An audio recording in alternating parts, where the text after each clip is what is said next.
कि current scenario को देखा जाए तो इन दोनों को मिक्स करके ही क्वेश्चन पूछे जाते हैं और प्रीलिम्स के अंदर इनका वेटेज लगभग 15 to 20 मार्क्स का होता है। अगर आप सिर्फ इन 6 चैप्टर्स को भी कंप्लीट करके अगर प्रीलिम्स देते हैं तो लगभग 30 से 32 नंबर तक का पेपर आपका ये चैप्टर्स कवर करेंगे।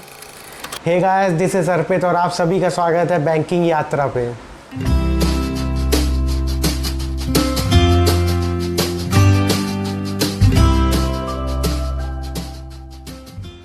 अगर हम बैंकिंग एग्जाम्स की बात करें तो हर एक चैप्टर की अपनी एक इम्पोर्टेंस है, लेकिन आज हम आपके लिए लेके आए हैं ऐसे कुछ सिलेक्टेड चैप्टर्स जिनका वेटेज लगभग 75 to 80% होता है एग्जाम्स में, और आप इन्हीं चैप्टर्स को कम से कम टाइम में पढ़ के कम से कम मेहनत करके बैंकिंग एग्जाम्स निकाल सकते हैं।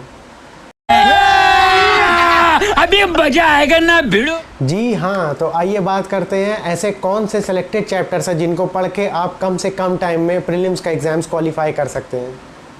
सबसे पहले बात करेंगे हम रीजनिंग की। अगर रीजनिंग में देखा जाए तो एक चैप्टर है जिसका लगभग 30 to 40% वेटेज होता है रीजनिंग सेक्शन में, और वो है पजल और सिटिंग अरेंजमेंट।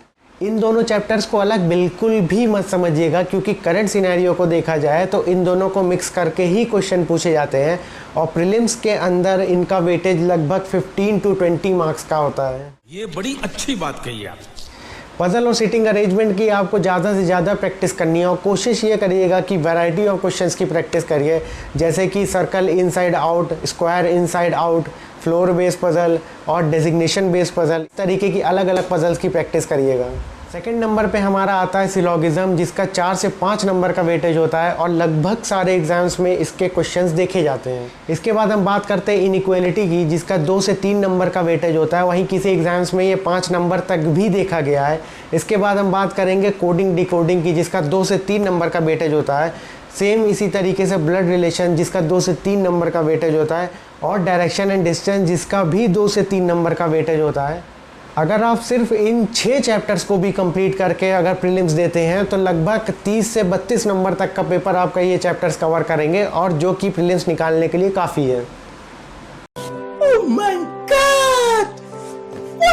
अब हम बात करते हैं मैथ्स की। तो जिस तरीके से पजल और सिटिंग अरेंजमेंट रीजनिंग को बहुत प्यारा होता है, उसी तरीके से डीआई यानी कि डाटा इंटरप्रिटेशन आपके मैथ्स को बहुत प्यारा। वेटेज की बात करें तो 25% से लेकर के 35% तक इनका मैथ्स के अंदर वेटेज होता है।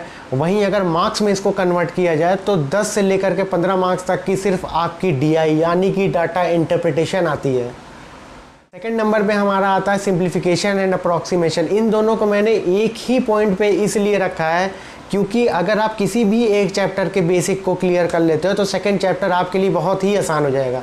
अगर हम इनके वेटेज की बात करें तो 5 नंबर से लेकर के 10 नंबर तक ये प्रीलिम्स में आपके आते हैं। थर्ड नंबर पे आती है हमारी मिसिंग सीरीज़, जिसका 3 से लेकर के 5 नंबर तक का वेटेज होता है। वहीं चौथे नंबर पे हमारी रॉन्ग सीरीज़ आती है, जिसका भी 3 से लेकर के 5 नंबर तक का वेटेज होता है। और इन टॉपिक्स को करने के साथ साथ क्वाड्रेटिक इक्वेशन को भूल मत जाइएगा, क्योंकि इसका भी वेटेज 4 से 5 नंबर का होता है।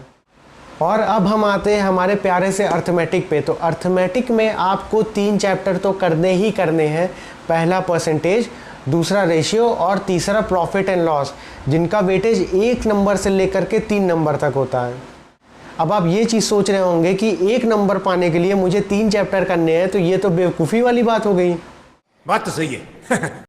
लेकिन मेरे भाई, ये ऐसे चैप्टर हैं जो 1 से लेकर के 3 नंबर तो आपको प्री में देंगे ही देंगे, प्लस इनका सबसे बड़ा कंट्रीब्यूशन होता है डीआई में, जिसका सबसे ज़्यादा वेटेज होता है मैथ सेक्शन में।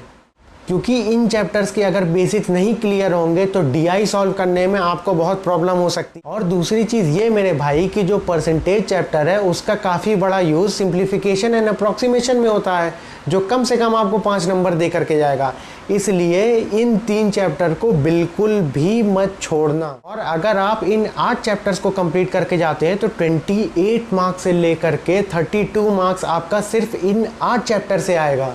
इसलिए इन 8 चैप्टर को सबसे पहले कंप्लीट करिएगा मैथ सेक्शन में। मस्त प्लान है। अब हम बात करते हैं इंग्लिश की। इंग्लिश में सबसे ज़्यादा वेटेज होता है आरसी यानी कि रीडिंग कॉम्प्रिहेंशन का, जो कि 8 से लेकर के 10 मार्क्स तक की आती है। और अगर हम इंग्लिश सेक्शन की बात करें तो 1/3 मार्क्स सिर्फ आपका आरसी से आता है। इंग्लिश में सबसे ज़्यादा प्रैक्टिस आपको आरसी की करनी है, भले ही वो प्री हो या मेंस। कसम खा लो आरसी छोड़ करके नहीं आना।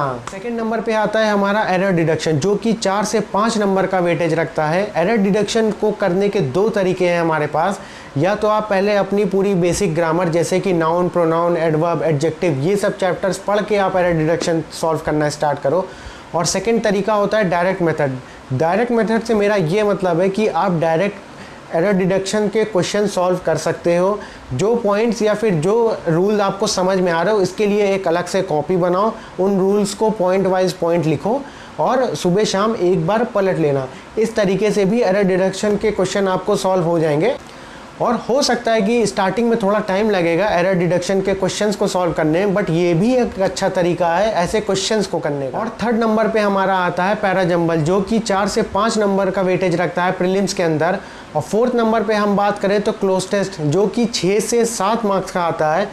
फिफ्थ नंबर पे हम रख सकते हैं फिलर्स को। फिलर्स में प्रीलिम्स में आपके 2 तरीके के क्वेश्चंस आते हैं, एक होता है सिंगल फिलर और एक आता है डबल फिलर, जो कि 4 से 5 नंबर का वेटेज रखता है आपका। और इसके बाद हम बात करते हैं सेंटेंस रीअरेंजमेंट और वर्ड रीअरेंजमेंट की, जो कि 2 से 4 नंबर का वेटेज रखता है इंग्लिश सेक्शन के अंदर। और इसके बाद आता है आपका वर्ड स्वैप या फिर वर्ड रीअरेंजमेंट, जो कि 2 नंबर से लेकर के 4 नंबर तक का वेटेज रखता है। अगर इंग्लिश के अंदर आप सिर्फ इन चैप्टर्स को कंप्लीट करके जाते हैं तो 24 से लेकर के 28 मार्क्स तक आपका आ सकता है, जो कि प्रीलिम्स निकालने के लिए एक अच्छा वेटेज होगा। तो दोस्तों, इस वीडियो के अंदर रीजनिंग, मैथ्स और इंग्लिश के मैंने आपको जो भी चैप्टर्स बताए हैं, अगर आप सिर्फ उन चैप्टर्स को भी कंप्लीट करके जाते हैं तो 80 से 90 मार्क्स तक आपका पेपर कवर होगा।